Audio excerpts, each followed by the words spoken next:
born in India in a middle class family, actually middle lower class family, और आज मैं Canada में रह रहा हूँ। 5 साल हो गए मुझे कनाडा में रहते हुए। तो बहुत सारी चीज़ें थी जो मैं अपनी लाइफ में करना चाहता था और करना चाहता हूँ, और बहुत सारी चीज़ें प्लान कर रहा हूँ। और उसी के बीच में एक बात आती है कि 26 सालों में मैंने सीखा क्या। अगर उन सारी चीज़ों को निचोड़ किया जाए तो मैंने कॉपी एंड पेन लेके मैं लिखने बैठ गया और 13 चीज़ें मेरे सामने आई कि जो मैंने आज तक अपनी लाइफ में सीखा है। These 13 things I am gonna share with you in this video. तो जो भी बातें मैं यहाँ पे बोलूँगा रॉ रखने की कोशिश करूँगा कि ज़्यादा उसमें फ़िल्टर्स ना हो, सारी की सारी चीज़ें अनकट हो। तो चलिए मैं स्टार्ट करता हूँ अपने सबसे पहले लाइफ लेसन से। उसका नाम है नोबडी केयर्स इज़ अ लाई। आपने बहुत बार सुना होगा कि नोबडी केयर्स अबाउट यू, पर मैं ये बताऊं कि आपको ये झूठ बोला गया है। आपकी फैमिली है जो आपका ध्यान रखती है, आपके बेस्ट फ्रेंड्स हैं, आपके क्लोज फ्रेंड्स हैं जो आपकी छोटी छोटी चीज़ों का ध्यान रखते हैं। आप उनको इग्नोर नहीं कर सकते। हो सकता है कि कुछ लोग हैं जिनसे आपको कोई फ़र्क नहीं पड़ता क्योंकि वो आपको जानते ही नहीं हैं। आप अगर उनके कंटेक्ट में आओगे तो हो सकता है उनको फ़र्क पड़ने लगे, पर ये चीज़ का भी मत सोचिएगा कि आप जो कुछ भी करते हैं आपकी लाइफ में, छोटी छोटी चीज़ें कई बंदों को बहुत ज़्यादा मैटर करती हैं। तो इसलिए कहते हैं कि अगर आपका कोई ध्यान रखने वाला हो तो आपको भी ध्यान रखना चाहिए, because nobody cares is a lie. Number 2, try to be happy whenever you can. Social media is a lie. तो आप कहोगे कि यूट्यूब पे बैठ के वीडियो बना रहा है और खुद कह रहा है कि सोशल मीडिया इज़ अ लाई। हाँ, ये भी सच है, पर मैंने पहले ही बताया कि 100% चीज़ें गलत नहीं होती, पर उसमें कुछ चीज़ें होती हैं जो गलत होती हैं, उसका आपको ध्यान रखना पड़ता है। अगर आप किसी की वीडियो देखते हो कि 19 years old is a billionaire, जहाँ फिर 20 साल का लड़के ने ये कर दिया, 20 साल की लड़की ने ये कर दिया, तो आप उसको देख के निराश हो जाते हो। तो ऐसा नहीं है कि वो भी आपके जैसी ही ज़िंदगी गुजार रहा हो। मतलब कि अगर आप बॉर्न हुए हो एक मिडिल क्लास फैमिली में और दूसरा जो पर्सन है वो बॉर्न हुआ है रिच फैमिली में, तो there will be a difference, huge difference I would call. कि उसको कवर करने के लिए अगर आप बहुत सारी मेहनत कर रहे हो तो अपने आप को कम मत समझो, अपने आप को निराश मत होने दो कि हाँ यार मैं कम कर रहा हूँ, मैं उससे ज़्यादा क्यों नहीं कर रहा क्योंकि वो भी तो कर रहा है। It is all lie. Please अपने आप को कम मत समझना, और जब भी मौका मिले अपने आप के साथ खुश होना। और इसी के साथ मेरा थर्ड लेसन आता है, उसका नाम है smile, the world will smile with you. जब आप हंसते हो ना तो दुनिया आपके साथ हंसती है। ये अगर आपको झूठ लगता है तो ट्राई करके देख लेना। जब आप किसी के साथ हो, अपने करीबी के साथ हो, अपनी फैमिली के साथ हो, अपने दोस्तों के साथ हो, जहाँ कोई ऑनलाइन वीडियो डालते हो, तो try to put something funny और देखोगे कि लोग कितना पसंद करते हैं। इसलिए मैं कहता हूँ कि smile when ever you can and see the world smile with you. तो ये था मेरा थर्ड लेसन। नंबर 4 आता है make as many friends as you can. जब हम छोटे होते हैं तो हमें लगता है कि फ्रेंड्स बनाने बहुत ही आसान है। जैसे जैसे आप बड़े होते जाओगे तो आपको पता चलेगा कि फ्रेंड्स बनाने बहुत ज़्यादा मुश्किल हैं। तो इसीलिए जब आप अर्ली एज में हो, अगर आप टीन एज में हो, तो try to make as many friends as you can, क्योंकि फ्रेंड्स को निकालना ईजी हो जाता है पर नए फ्रेंड्स बनाना बहुत मुश्किल हो जाता है। जो सच्चे फ्रेंड्स होते हैं, मैं यहाँ पे उनकी बात कर रहा हूँ। असल में फ्रेंड्स की डेफिनेशन क्या होती है वही नहीं समझ पाते हम। अगर हम किसी से पैसे उधार मांगते हैं तो हमें लगता है कि अगर किसी बंदे ने हमें पैसे उधार नहीं दिए तो वो हमारा दोस्त नहीं है। जहाँ फिर किसी को हमने हेल्प मांगी और उसने हेल्प नहीं करी तो वो हमारा दोस्त नहीं है। ऐसा नहीं होता, क्योंकि हर एक की लाइफ में उसके अपने रीजंस होते हैं कोई ना कोई काम ना करने के लिए। अगर हम किसी से कोई चीज़ मांगते हैं, जहाँ हम किसी से कोई हेल्प मांगते हैं, अगर वो बंदा नहीं कर पा रहा तो हमें उसके शूज़ में अपने आप को रखना चाहिए कि वो किस नज़रिए से हमें मना कर रहा है, क्योंकि हर एक की लाइफ की सिचुएशंस अलग होती हैं, जैसे मैंने अपने पहले लेसन में बताया था। सो नेवर एवर जज अदर पीपल एज वेल। तो इसी के साथ मेरा आता है next point, start reading books in early age. ये चीज़ अगर मुझे पहले पता होती तो जब मैं 10 साल का था उससे भी पहले मुझे लगता है मैं बुक्स रीड करना स्टार्ट कर देता, क्योंकि जो हमें स्कूल में पढ़ाया जाता है ना, that is just a general knowledge जो हर एक बंदे को पता होनी चाहिए। पर अगर आपको कुछ एक्सपोनेंशियल सीखना है तो उसके लिए आपको बुक्स रीड करनी स्टार्ट करनी पड़ेंगी।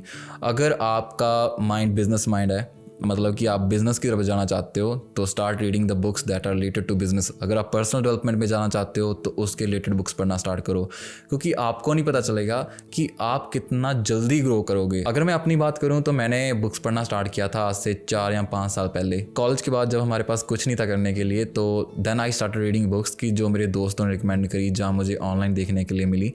देन आई फाउंड आउट कि I was thinking in totally different zone, कि जो एक नॉर्मल बंदे को पता होना चाहिए। और अगर आप किसी दूसरों से हटके करना चाहते हो, you want to do something special, तो आपको कुछ हटके भी करना पड़ेगा, and that comes with the reading books. Next lesson, put your health at top notch position.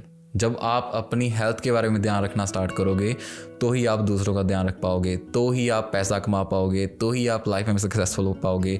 जो भी चीज़ें हैं ना आप अपनी लाइफ में करना चाहते हो तो वो आपकी हेल्थ से ही स्टार्ट होती हैं। तो treat your health like a temple of God. जब हम भगवान की पूजा करते हैं, जब हम भगवान को मानते हैं कि ही इज़ सो पावरफुल, मतलब उसमें बहुत पावर है, तो उसके लिए क्यों ना अपने आप पे ध्यान रखा जाए। जब कहते हैं कि हर एक बंदे में भगवान है, तो why don't you take care of your health. अगर आप अपनी हेल्थ पे पैसा नहीं स्पेंड कर रहे, अगर आप अपनी हेल्थ के लिए खाना नहीं अच्छा खा रहे, तो what is the all sense we are doing here. क्योंकि मेरी लाइफ में 3 चीज़ें प्रायोरिटी पे रखता हूँ मैं। सबसे पहली है हेल्थ, क्योंकि अगर हेल्थ अच्छी नहीं है तो बाकी चीज़ें काम की नहीं है। हेल्थ, देन रिलेशंस, मतलब कि आपके जो चाहने वाले हैं, आपके जो फ्रेंड्स हैं, आप जिनसे ही बातें करते हो उनको आप प्रायोरिटी में रखो। उसके बाद आता है पैसा। आपके पास पैसा है, ये दोनों चीज़ें कुछ कहाँ से आएंगी आपके पास। अगर आपके पास पैसा है, आपके पास ये दोनों चीज़ें कहाँ से आएंगी। अगर आपके पास रिलेशंस हैं पर आपके पास आपकी अच्छी हेल्थ नहीं है, तो रिलेशंस कहाँ से बिल्ड कर पाओगे और पैसा कहाँ से आएगा। अगर आपके पास हेल्थ है, अच्छी हेल्थ है, दोनों चीज़ें ईजिली आ जाएंगी। तो ये तीनों चीज़ें is the stepping stone as well as highest building, whatever you want to call it in your life. तो ये चीज़ें आपके पास होनी ज़रूरी हैं। तो स्टार्ट विद द हेल्थ के बारे में अपना ध्यान रखना स्टार्ट करिए। जो नेक्स्ट लेसन है उसको मैं अपने आप के साथ रेजोनेट कर पाता हूँ, that is do not over plan anything. जब हम किसी चीज़ को करना चाहते हैं तो हम उसके ना प्लानिंग में लग जाते हैं कि हमें वो चीज़ करनी है, पर प्लानिंग करते करते करते करते हमें पता नहीं चलता कि हम जब प्लानिंग ही करते रह जाते हैं तो we do not put that thing into action. तो उसके लिए हमें क्या करना चाहिए, स्टेप्स लेने चाहिए। प्लानिंग से हट के एक्शन पे ज़्यादा ध्यान देना चाहिए। प्लानिंग साथ के साथ होती रहेगी, ऐसा नहीं है कि पहले प्लानिंग नहीं होनी चाहिए। जैसे अब अगर हम घर बनाने की बात करें, हम घर बनाने के लिए एक मैप तैयार कर लेते हैं, पर ऐसा थोड़ी ना कि मैप पे ड्राइंग करते रहो फिर उसके बाद कह दो कि मैं यहाँ पे गमला रखूँगा, यहाँ पे गमला रखूँगा, मैं यहाँ पे एक टैब लगा दूँगा, यहाँ पे मैं अपना मतलब फर्नीचर का सामान रख दूँगा, बहुत सारी चीज़ें। इन डेप्थ कितने मर्जी चले जाओ, पर अगर जब तक आप अपना घर बनाना स्टार्ट नहीं करोगे तो उसका कोई फ़ायदा नहीं है। That is why put things into action, do not over plan anything. अगला पॉइंट आता है spend some time alone with yourself when you can. ये तो लाइक गोल्ड माइन है। मतलब कि आपके पास जो जितने आइडियाज़ आते हैं ना, तो 2 तरह से आते हैं। जहाँ तो आप बहुत ज़्यादा खुश हो, जहाँ आप बहुत ज़्यादा सैड हो। मतलब मेरे साथ ऐसा होता है, मतलब हो सकता है आपके पास चेंज हो। जब भी आप अपने आप के साथ बैठते हो तो अपने एक्शंस पे ज़्यादा ध्यान देते हो। जब आप दूसरों के साथ होते हो तो ऐसा करते हो कि हाँ बातों में लगे रहते हैं हम, बहुत सारी चीज़ें होती हैं जो हम नज़रअंदाज कर देते हैं। तो उसके लिए मैं कहूँगा कि आप अपने आप के साथ बैठना स्टार्ट करें। तो मेडिटेशन हो सकता है, आप 10 मिनट मेडिटेशन कर सकते हो। Meditation is the best way that I am also trying for last couple of months. उसके बाद आ जाती जब आप फ्री हो तो आप बैठ जाओ, सोशल मीडिया बंद कर दो इस टाइम पे, क्योंकि social medias are the biggest distraction when you are trying to do something.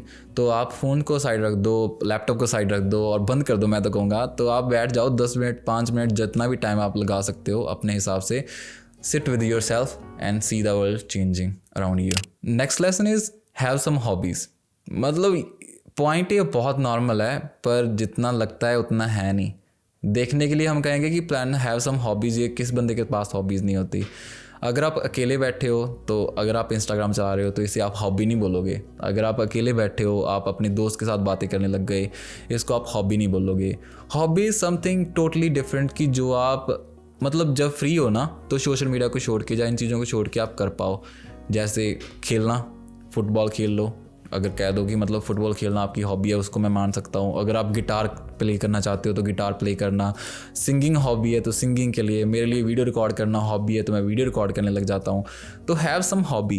कभी कभार आपको पता भी नहीं चलता कि आपकी हॉबी ही कितना कुछ आपको सिखा देती है। तो have some hobbies around you and make this life exciting. तो ये आपके लिए बहुत ज़्यादा ज़रूरी है, प्लीज़ इस पर ध्यान देना। Try everything then excel in one. मतलब कि आप अगर टीन एज में हो तो मैं आपको ये हाईली रिकमेंड करूँगा कि सब कुछ कर डालो, आपके मन में जो भी कुछ आता है। अगर आप मैथ्स में पढ़ना चाहते हो मैथ करके देखो, अगर आपका इंटरेस्ट बनता है। अगर आप साइंस में जाना चाहते हो साइंस करके देखो। अगर आप साइकोलॉजी में जाना चाहते हो साइकोलॉजी, मतलब जो भी आपके मन में आता है, मतलब आपकी लाइफ में जो भी करना चाहते हो आप एक बार सारी चीज़ों को इम्प्लीमेंट कर डालो।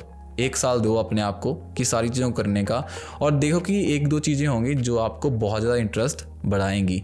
तो हमेशा उस पर ज़्यादा फोकस हो जाओ अपनी लाइफ में। तो उसके साथ आ जाएगा कि उसको ही आप अपनी लाइफ का एम बना सकते हो, और एम बनाना आपकी लाइफ में बहुत ज़्यादा ज़रूरी है। अगर इसको एक एग्जांपल में डालने की बात करूँ तो मैं कहूँ कि मुझे एक डेस्टिनेशन पे जाना है और मुझे डेस्टिनेशन का नाम नहीं पता, तो हो सकता है कि वो डेस्टिनेशन ईस्ट में हो और मैं वेस्ट में जा रहा हूँ, doesn't make any sense.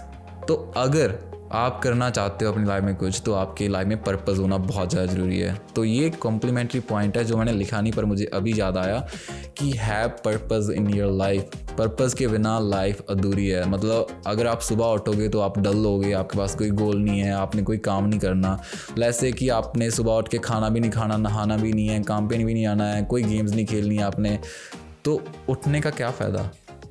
Have purpose in your life. Communication skills, ये लेसन बहुत ज़्यादा बात करते भी हैं पर कुछ लोगों को ज़्यादा नहीं पता। अगर आप अपनी रिलेशनशिप लाइफ में, अपनी पर्सनल लाइफ में एक्सेल होना चाहते हो, अपनी प्रोफेशनल लाइफ में सक्सेसफुल होना चाहते हो, तो communication is the only first thing that you need to acquire.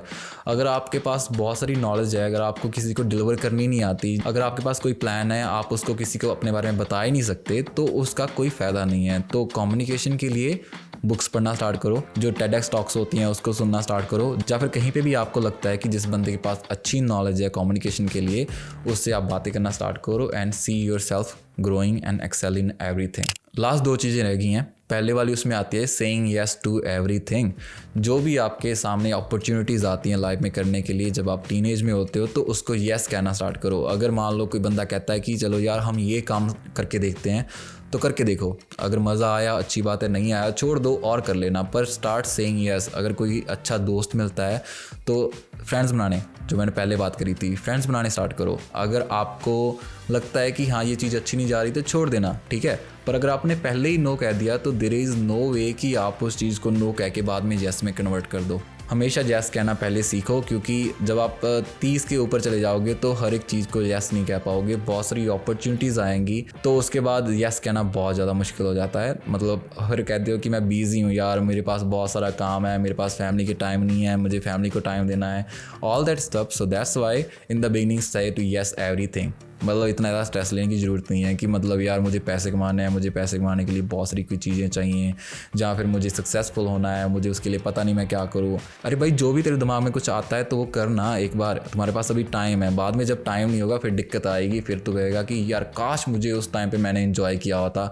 तो इसीलिए start saying yes to everything. अगला लेसन आता है spend time with your family. ये मेरे दिल के बहुत ज़्यादा करीब है, क्योंकि हमारी लाइफ में बहुत सारी चीज़ें आती जाती रहती हैं, पर फैमिली सिर्फ एक बार ही आती है। जो आपके अपने माता पिता हैं उनके साथ टाइम स्पेंड करना स्टार्ट कीजिए, क्योंकि एक बार टाइम निकल गया तो उसके बाद वो वापस नहीं आता। आपने बड़ों से बहुत सारी बातें सुनी होगी कि अपनी फैमिली के लिए टाइम दो, मतलब कि अपने माता पिता की बातें सुना करो, उनका कहना माना करो। मुझे भी पहले ऐसे लगता था कि यार why they are focusing too much, मैं कर रहा हूँ ना, तो but now I do realize कि मुझे कनाडा में रहते हुए 5 साल हो गए हैं, और जब उनकी गालियाँ नहीं सुनने को मिलती, और जब वो होता है ना उनसे डांट पड़ती होती है, वो नहीं सुनने को मिलती, तो मतलब लाइफ में कुछ बहुत तकड़े वाला मिस हो रहा होता है, पर हमें पता नहीं चलता। वो होता है आपकी family. So spend time with your family. और इसी के साथ हमारी ये वीडियो कंप्लीट होती है। मतलब मुझे नहीं पता कि कितने टाइम की वीडियो हो गई, बट 26 ईयर को रैप अप करना मेरे लिए बहुत बड़ी बात थी। तो मैंने जितना हो सका मैंने अपने आप को आपके सामने क्लियर रखने की कोशिश की है। There are no filters. अगर आपको फ़िल्टर वाली वीडियो पसंद है तो मैं फ़िल्टर्स वाली भी बना सकता हूँ, तो there will be fake mask and everything, but that's not who I M.